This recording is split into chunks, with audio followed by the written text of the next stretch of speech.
औरंगजेबाने विजापूरची आदिलशाही नष्ट करण्यासाठी 1685 साली विजापूर शहराला कडक वेढा घातला होता। मोगलांचा तो वेढा चालू असताना विजापूरचा सिकंदर आदिलशहा मुलुक मैदान तोफेच्या शेजारी तटावर फिरत होता।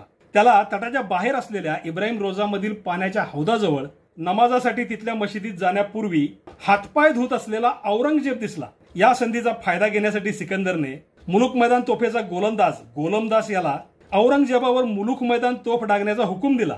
गोलमदासाने औरंगजेबाच्या जास्तीत जास्त जवळ निशाणा लावला। त्यानंतर दारुगोळा भरून मुलुक मैदानला बत्ती देण्यात आली। प्रचंड स्फोटासह तोफेतून गोळा सुटला आणि थेट औरंगजेबाच्या हातातील पाण्याच्या लोट्यावर आदळला। त्या दणक्याने तो लोटा औरंगजेबाच्या हातातून उडाला।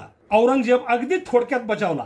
विचार करा, औरंगजेबावर डागलेला तो तोफ गोळा 2-3 फूट इकडे तिकडे झाला असता तर औरंगजेब विजापूर मध्येच दफन झाला असता।